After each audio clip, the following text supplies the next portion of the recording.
Good morning, everybody. Hope you're having a great weekend.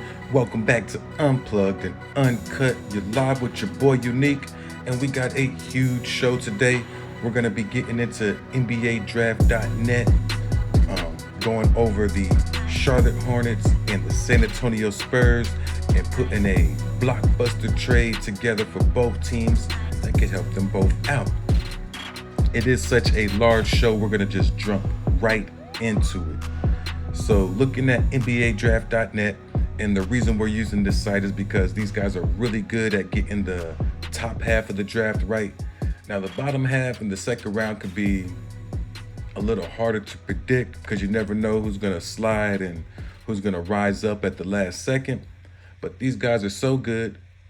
One of their writers, in fact, one of the creators of the site, just got hired by an NBA team into their front office. Now, I'll let you guys look that up. Might be something fun to look up to say, who is that? But that's how good these guys are. So, going by this, we see some interesting things shaking up in the NBA draft. We have Shaden Sharp falling to number 9 to the San Antonio Spurs, and I was like, oh my. At first, I was all on board with this. Shaden Sharp is one of the few players in this draft that has superstar potential. He is like a combination of Steph Curry and Kobe Bryant having a baby. That'll look a little something like Brandon Roy. That's why that's his player comp. The kid has effortless shooting motion and range, and he can really fly. Explosive athlete. So he is a next level player, and I was excited about that. However, guys, there are a couple question marks, and really just one. So let me see if I could bring up the article real quickly. That way you guys can see what I'm talking about, and I'm not just talking about it. All right, and there it is, and I will post that on the screen so you guys can see what I am reading from. Now, Shaden Sharp had a workout with the Spurs, surprisingly, considering how high he was predicted to be in the draft. But hearing that he's sliding, it makes a little bit of sense now. In the interview, he was asked, "You worked out with the Spurs ahead of the NBA draft. How was that?" His response is pretty good. Well, the workout was a one-on-one workout, so it was just really me there at the workout. It was really good. The next question. What kind of feedback did you receive from the Spurs? Shaden with a short, simple answer. The feedback was solid. Next question. What are your thoughts on possibly joining the team if you get picked by the Spurs? Shaden responds, if I play with them and end up in San Antonio, I think it will be a good team. I feel like I can really help them by scoring the ball and playing defense. That sounds good to me. It's the last question here that kind of caught me off guard. And that's when they ask, is there a player on the Spurs roster you would like to play with? And Shaden Sharp says, no, not really. I see it just as a place where I can just showcase myself and really play. Get after it. Red flags.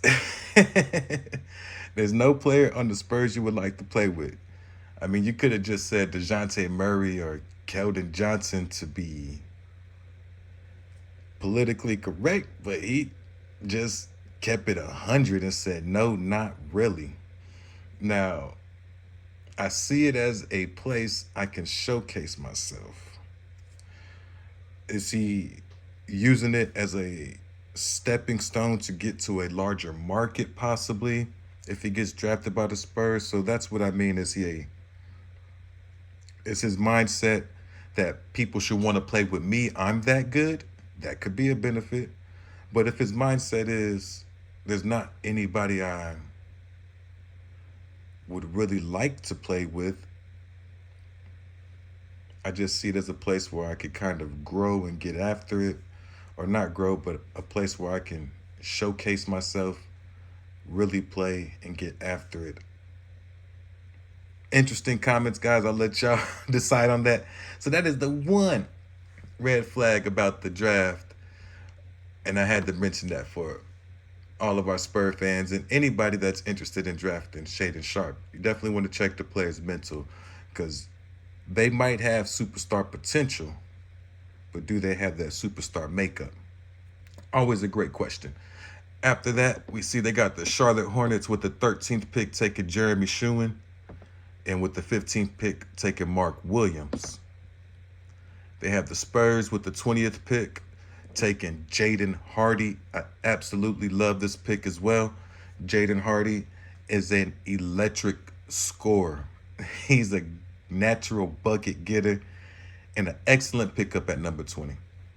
Probably should have been a lottery talent if you ask me.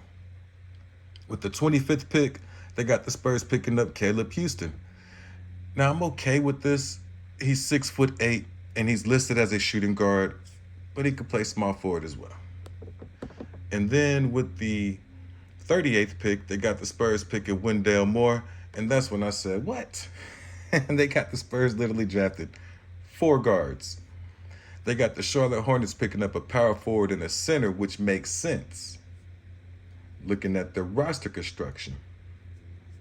But going by this draft data, we decided to go ahead and put together a blockbuster trade that could help both teams out, the San Antonio Spurs, the Charlotte Hornets. In this trade, we're going to have the Charlotte Hornets receive Doug McBuckets, Josh Richardson, and their grand prize would be Jakob Poeltl. They're also going to get the 25th pick and the 38th pick. The Spurs will receive Gordon Hayward, the 13th and the 15th pick. Now, before everybody kills me, hold on. We just saw what Christian Wood went for. So I think this trade is kind of fair for both teams. And let's see why both teams might say yes before everybody just goes ahead and starts typing away and bashing me in the comments. Because I know it's coming.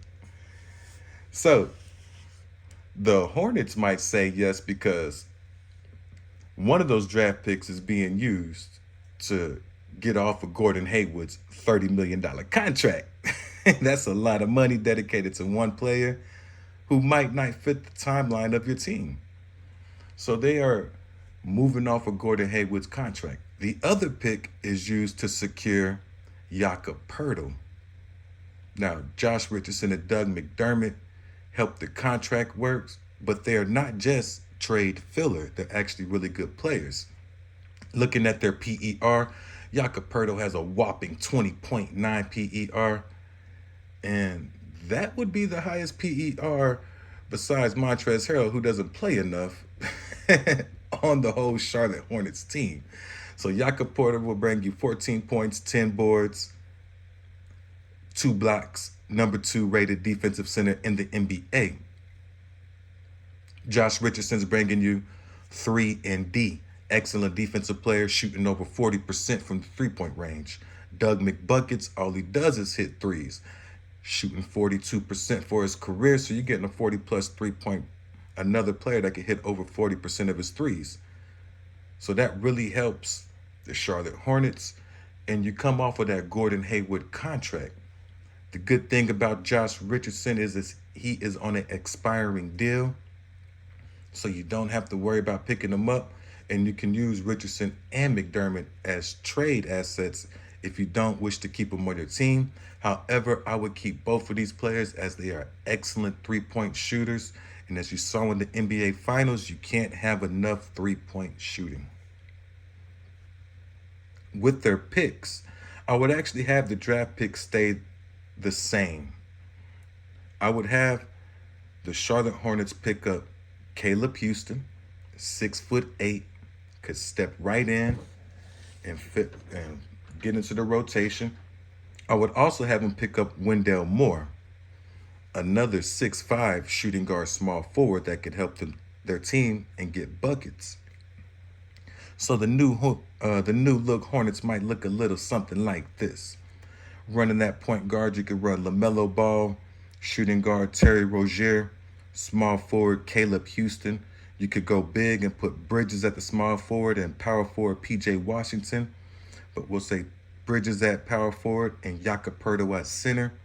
Off the bench, you'd have Oubre, Josh Rich, Doug McBuckets.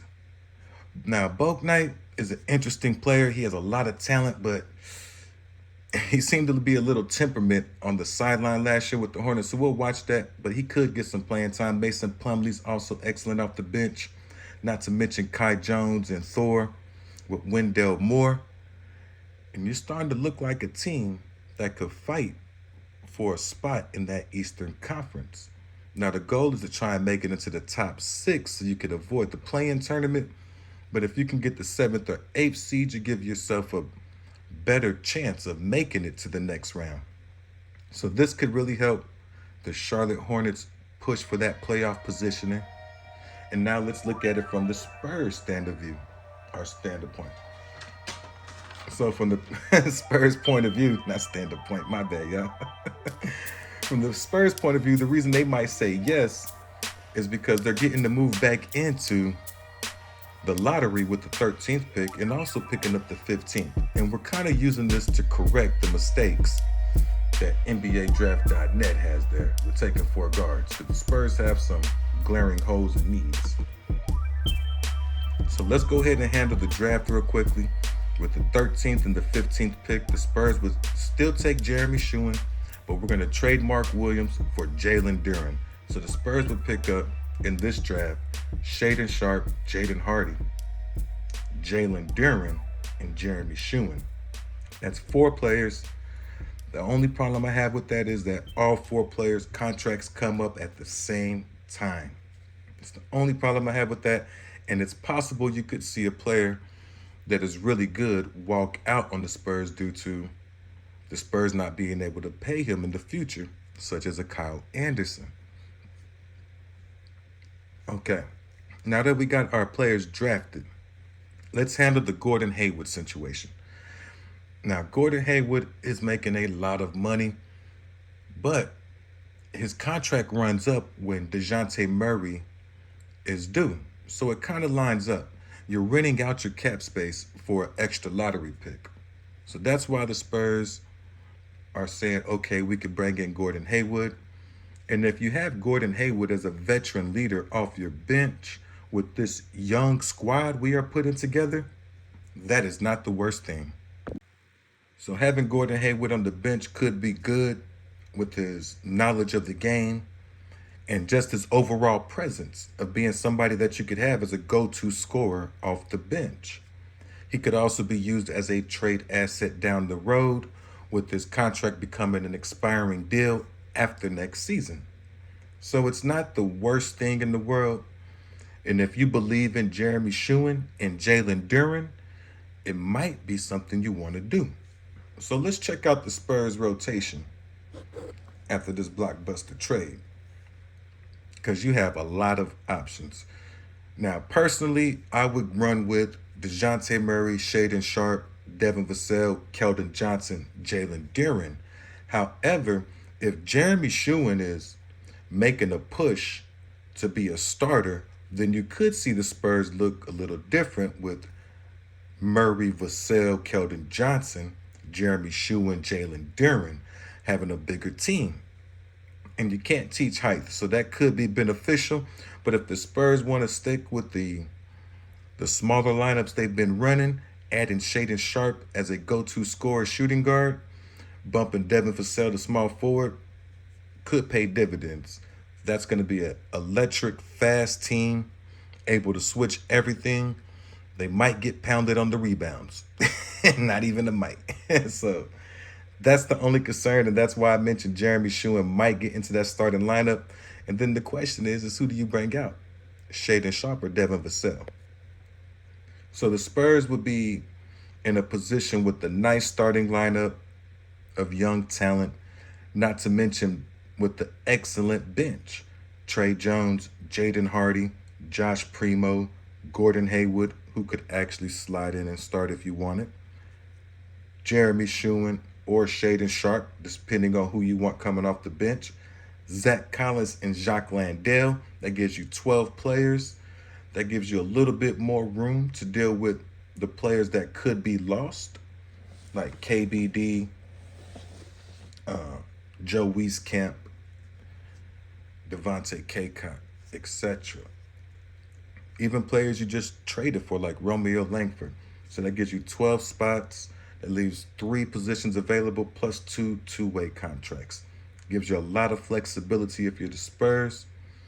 If you're the Hornets, it gives you the chance to get a starting center to help shore up your defense. That way you can allow LaMelo Ball to be the offensive monster that he is. These younger players aren't. Now, Ball plays defense, but a lot of younger players don't like to play defense. They just want to get buckets. And we understand that. That's why having players like Jakob Poeltl is very important. The number 2 defensive rated center cannot be stated enough. That means this man was holding it down on the defensive end. So it could really help the Hornets. It could really help the Spurs, especially if we're correcting what we see here with NBA Draftnet. No way the Spurs can draft 4 shooting guards. I'm not saying there's no way they can, but there's no way they should. That'd be, oh man, that'd be an albatross. It'd be horrible, Craig, just horrible. But I like the players, Caleb Houston, especially. I like his fit with the Spurs or the Hornets. A 6'8" ball handling shooting guard small forward is a luxury. And Caleb Houston can get buckets and he can play. So I like him with either team. And I don't mind the players being picked in the position. I just don't like the teams they're going to. And no way the Spurs should have 4 guards. So that's why we cleaned that up, added the power forward and a center to go with them 2 guards. A lot of top-end talent for the Spurs. The Hornets just got better, and they got rid of Gordon Hayward. How do you all feel about this blockbuster trade between the Charlotte Hornets and the San Antonio Spurs? Because I think we're about to see some fireworks going on during the NBA draft. It's going to be explosive. Trades here, trades there. Teams are going to be jockeying for position because the NBA is wide open.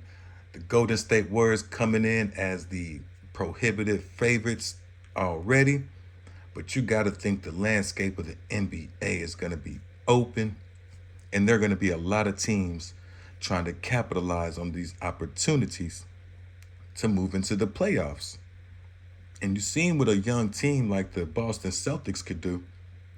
The Charlotte Hornets got to be feeling like, man, we got LaMelo Ball, we got Scary Terry.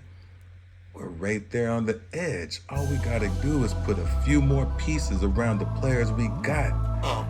Flying over Bridges, the man Bridges himself. And there's a lot of talent there. So you put the right pieces around those 3 players, and Hornet fans, you got something. You got a playoff team. And once you make it to the playoffs, anything can happen. Ask the Atlanta Hawks when they made it to the playoffs a couple years ago, and Trae Young was bowing to people in the Garden. Anything can happen. So I like to hear you guys' comments. What do y'all think is about to happen? Because this is about to happen. I couldn't help myself. Y'all have a blessed day. Your boy is out. Peace.